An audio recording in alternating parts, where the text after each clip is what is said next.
ഇന്നത്തെ മോർണിംഗ് ആക്ടിവിറ്റിയിൽ സ്വേച്ഛാധിപതികളെ വീണ്ടും നാണം കെടുത്തുന്നുണ്ട് അനുമോൾ. മോർണിംഗ് ആക്ടിവിറ്റി ഇതാണ്: സ്വേച്ഛാധിപതികൾ അവരുടെ അടിമകളായിട്ട് നിയമിക്കാൻ വേണ്ട ക്വാളിറ്റീസ്, അതായത് സ്വേച്ഛാധിപതിയുടെ അടിമകളായിട്ട് പ്രവർത്തിക്കാൻ വേണ്ട യോഗ്യതകൾ എന്തൊക്കെയാണ് എന്ന് നെവിനും ജിസയിലും പറഞ്ഞു കൊടുക്കണം. ഓരോ ആൾക്കാരെയും വിളിച്ചു വരുത്തി വേണം പറയാൻ.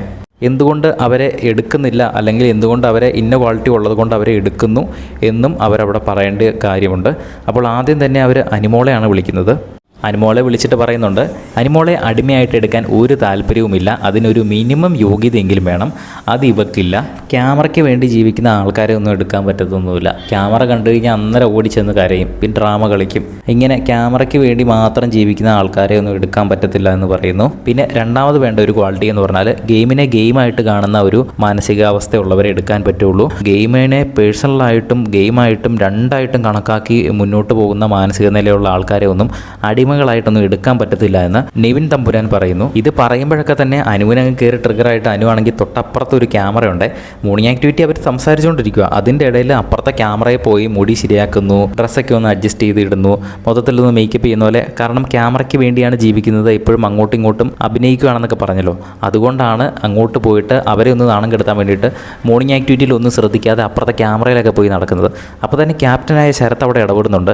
ഇവിടെ നിൽക്കണം, നീ ഇങ്ങോട്ട് വന്ന് ഇവിടെ നിൽക്കണം, ഇത് മോർണിംഗ് ആക്ടിവിറ്റി ആണെന്ന് പറയുമ്പോൾ അപ്പോൾ അനു ഓടി അങ്ങോട്ട് ചെന്നിട്ട് പറയുന്നുണ്ട്, എവിടെ നിൽക്കണമെന്ന് ഞാൻ തീരുമാനിക്കും, ഇയാളല്ല തീരുമാനിക്കുന്നതെന്ന് പറയുന്നു. അപ്പോൾ ജിസയിൽ ബിഗ് ബോസ് ഒരു ടാസ്ക് തന്നിരിക്കുകയാണ്, അത് സീരിയസ് ആയിട്ട് എടുക്കണം. അപ്പോൾ അനുമോൾ വീണ്ടും അത് ഞാൻ തീരുമാനിച്ചോളാം, സീരിയസ് ആയിട്ട് എടുക്കണോ വേണ്ടത്, നീ അല്ല തീരുമാനിക്കുന്നതെന്ന് പറയുന്നു. അപ്പോൾ അനു ഏറ്റവും അവസാനം പറയുന്നുണ്ട്, എനിക്ക് കരയാൻ തോന്നുമ്പോൾ ഞാൻ കരയും, എനിക്ക് ചിരിക്കാൻ തോന്നുമ്പോൾ ഞാൻ ചിരിക്കും, ഡ്രാമ കളിക്കാൻ തോന്നുമ്പോൾ ഞാൻ ഡ്രാമ കളിക്കും, അത് നിങ്ങളാരും ചോദ്യം ചെയ്യാൻ വരണ്ട എന്ന് പറയുന്നു. അപ്പോൾ ജിസയിൽ പറയുന്നുണ്ട്, ഇത് ഡ്രാമ കളിക്കാൻ ഇതൊന്നും സീരിയലൊന്നും അല്ല, ഇവിടെ എല്ലാവരും ഒരുപോലെയാണ്, ഡൗൺ ടു എർത്ത് ആയിട്ട് നിൽക്കണം എന്ന് പറയുന്നു. അപ്പോൾ അനുമോൾ പറയുന്നുണ്ട്, എല്ലാവരെ പോലെ ആകാനൊന്നും എനിക്ക് പറ്റത്തൊന്നുമില്ല, എനിക്ക് ഞാനായിട്ട് നിൽക്കാൻ പറ്റത്തുള്ളൂ.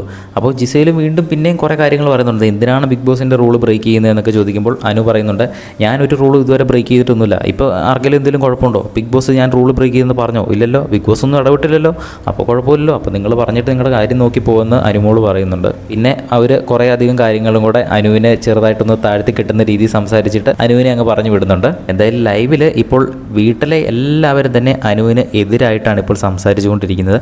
ഇത് എവിടെ ചെന്ന് അവസാനിക്കുമെന്ന് നമുക്ക് കണ്ടു തന്നെ അറിയാം. ബിഗ് ബോസിൻ്റെ കൂടുതൽ ലൈവ് അപ്ഡേറ്റ്സിനായിട്ട് നമ്മുടെ ചാനൽ ഒന്ന് സബ്സ്ക്രൈബ് ചെയ്യുക.